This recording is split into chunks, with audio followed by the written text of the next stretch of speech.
प्राप्त नहीं करेंगे, लेकिन साधु तो कृपालु होते हैं। उन्होंने कहा कोई बात नहीं बेटा, तो व्यवस्था कर, हम यहीं पर भजन इत्यादि करेंगे। साधुओं की व्यवस्था हुई। रात्रि में महाराज सेवा कर रही थी। वो जामिल की जो वेश्या है, उसने बताया कि मेरा पति जो है अजामिल वो दुष्ट हो गया, पहले भजनानंदी था और उससे 3 पुत्र हुए, वो भी सन्मार्ग की ओर नहीं जाते। और एक पुत्र उसी से जो है, उसी अजामिल का एक पुत्र अभी मेरे घरों में प्रादुर्भूत हो रहा है। तो साधु बड़े कृपालु हैं। सुबह जब प्रातः काल हुई, उसकी व्यथा को उन्होंने रात्रि में जो सुना था, तो सुबह उन्होंने सोचा कि इसने मेरी बड़ी निश्चल मन से सेवा की है, इसे कुछ ना कुछ देना चाहिए। आज उस वेश्या को आशीर्वाद के रूप में बोला कि बेटा अगर मैं तुझसे कुछ मांगूंगा तो तू देगी? वेश्या ने बोला प्रभु हमारा बड़ा सौभाग्य है कि आप जैसे कृपालु संत मुझसे कुछ मांग रहे हैं। और साधुओं ने बोला कि अब जो तेरे घर में जो पुत्र है, उस पुत्र का तू नाम नारायण रख। मैया आज उस वेश्या ने उन्हें आश्वासन दिया कि अब जो पुत्र संतान उत्पन्न होगी उसका नाम मैं नारायण रखूंगा। यहाँ वो साधु आशीर्वाद देकर के अपने तीर्थों की दर्शन करने के लिए वहां से चले गए। यहाँ कालांतर के बाद में उस वेश्या के गर्भ से एक पुत्र का जन्म हुआ और उसका नाम साधुओं की आज्ञा के कारण उसका नाम नारायण रखा। ये अजामिल को सबसे प्रिय पुत्र लगा। एक तो छोटा था और ये चारों भाइयों में सबसे सुंदर बालक था। उसकी आसक्ति उस छोटे पुत्र पर बन गई। कुछ भी करता तो महाराज नारायण को याद करता कि नारायण जल लेकर के आओ, नारायण भोजन की व्यवस्था करो, नारायण आप मेरे साथ भोजन पाले। ऐसे करते करते महाराज उसके जीवन में प्रतिदिन कई हजार बार नारायण का नाम स्मरण हो जाता। पापी तो वो था ही। एक कई समय के बाद में, कालांतर के बाद में उसकी अंतिम समय उसका निकट आ गया।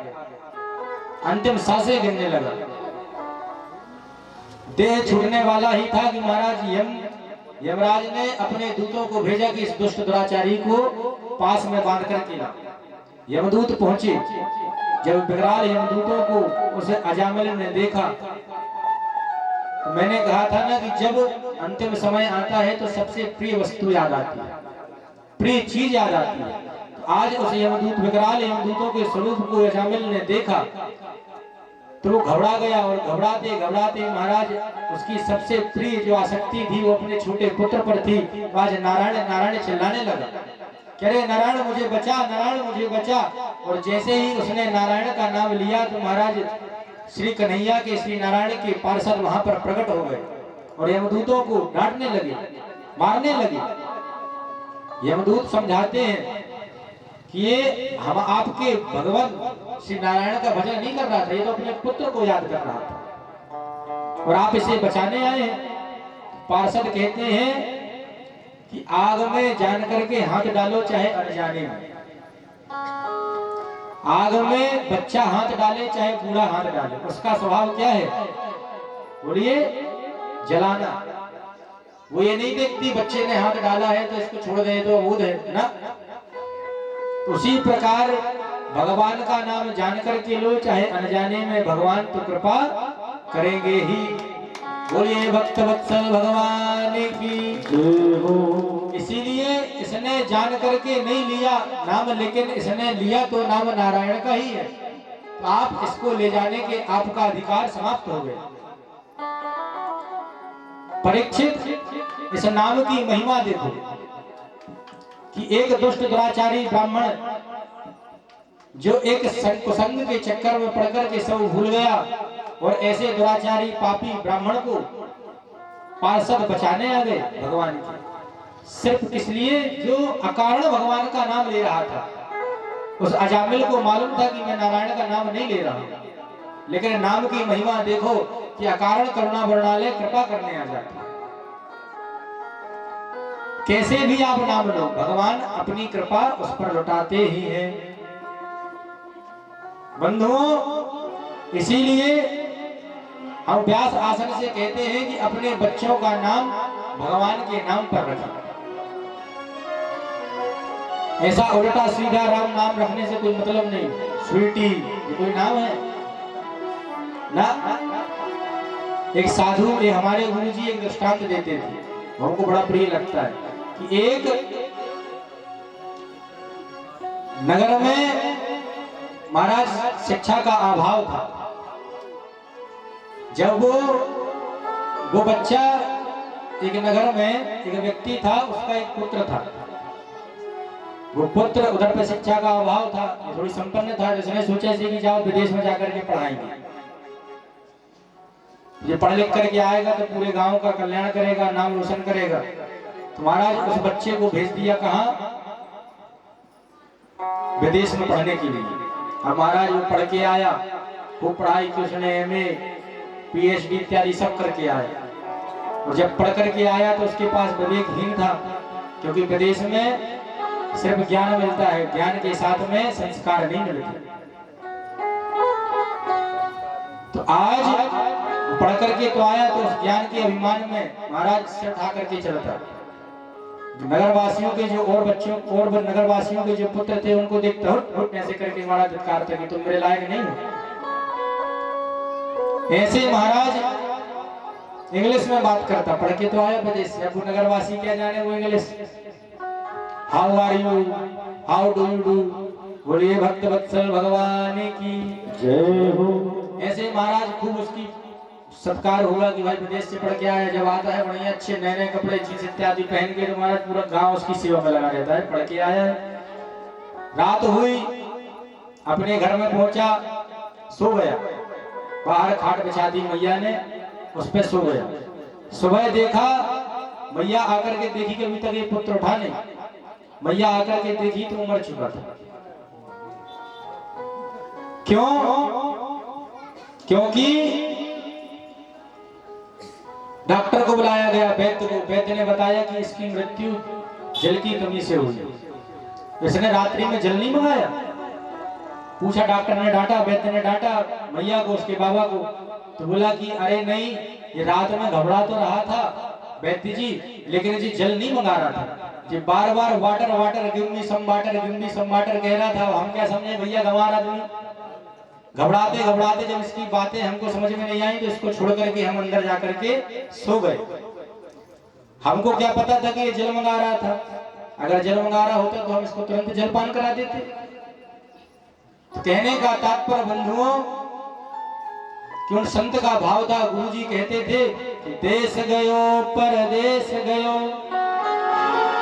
और भूल के आयो वाणी, और वाटर वाटर कह के मर गयो खाट के नीचे पानी। बोलिए भक्त वत्सल भगवान की जय हो। रात में वाटर वाटर कह के मर गया और खाट के नीचे उसकी मैया जल रखी थी। क्योंकि गांव में आदत होती है ना कि खटिया के नीचे जल रख देते हैं कि रात में प्यास इत्यादि लगेगी तो जलपान कर लेंगे। इसीलिए अपने ज्ञान का, अपने बुद्धि का कभी अभिमान नहीं करना चाहिए, और अपने बच्चों का नाम भगवान के नाम पर रखो। पशुओं के, गैयाओं के, कुत्ता इत्यादि जो पालते हैं उनके नाम तो महाराज ऐसे रहते हैं कि अपने बच्चों के क्या नाम रखेंगे। एक और गुरुजी एक हास्य विनोद करते थे। क्या कहते थे कि एक बार जब हम घूमने गए वृंदावन में, तो वहां पर एक पंजाबी मिला। पंजाबी सुबह सुबह जो कुत्ते पालते हैं वो घुमाने ले जाते हैं। खुद घूमने कभी नहीं जाते हैं, कुत्तों को घुमाएंगे। और कुछ तो इसलिए घुमाते हैं कि उधर के जो आस पड़ोस के लोग हैं वो देखें कि यार बताओ कितने अच्छे अच्छे कुत्ते हैं, तारीफ करें, उनके वैभव का कीर्ति गाएं। तो 3 कुत्तों को अपने साथ में वो सरदार जी भ्रमण करने ले गए। तो वहां से मैं निकल रहा था, तो मैंने पूछा, वाह सरदार जी आपके तो बड़े अच्छे कुत्ते हैं, इनका नाम क्या है? तब सरदार जी अपने पंजाबी में बोले कि एडा नाम जोगिंदर, एडा नाम परविंदर और एडा नाम सुरेंदर। अरे वाह सरदार जी बड़े सुंदर नाम है, और आपका नाम क्या है? कि साडा नाम टोमी है। बोलिए भक्त वत्सल भगवान की जय हो। खुद का नाम तो कुत्ते के जैसा और कुत्तों का नाम व्यक्तियों से अच्छा। इसीलिए कहने का तात्पर्य बंधुओं, अपने पुत्रों का, अपनी संतान का नाम देवी देवताओं पर रखो।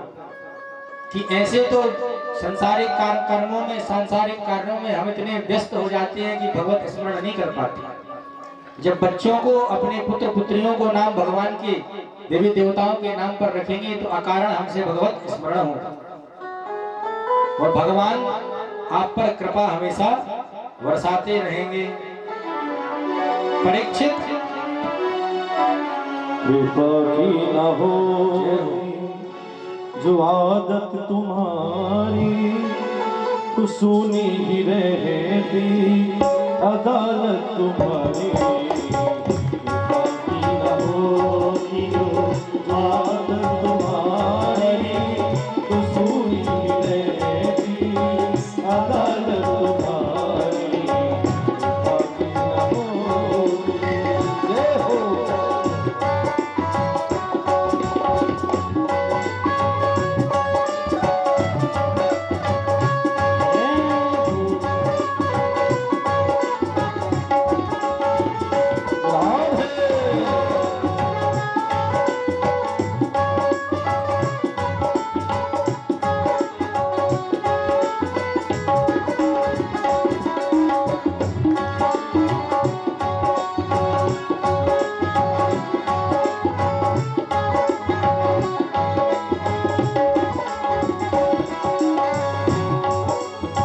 गरीबों की दुनिया है आबाद तुमसे, गरीबों की दुनिया है आबाद तुमसे। गरीबों से है बादशाही तुम्हारी, गरीबों से है बादशाही तुम्हारी। कृपा की न होती जो आदत तुम्हारी, तो सोनी ही रहती अदालत तुम्हारी।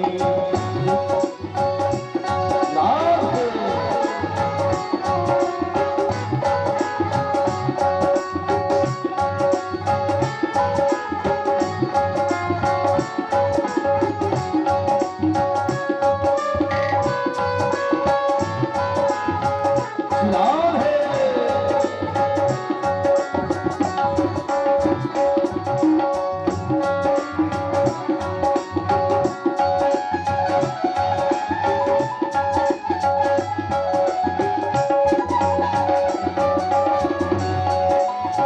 जो तीनों के दिल में जगह तुम न पाते, जो तीनों के दिल में जगह तुम न पाते, तो किस दिल में होती हिफाजत तुम्हारी, तो किस दिल में होती हिफाजत तुम्हारी।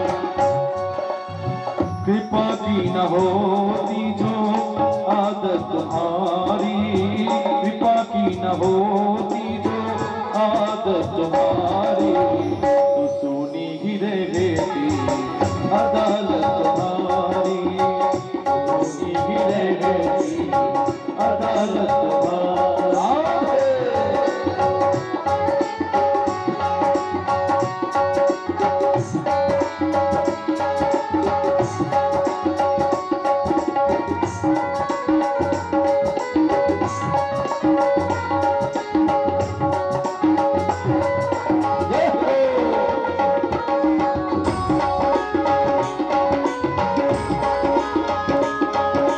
सभी लोग ताली की सेवा करते हुए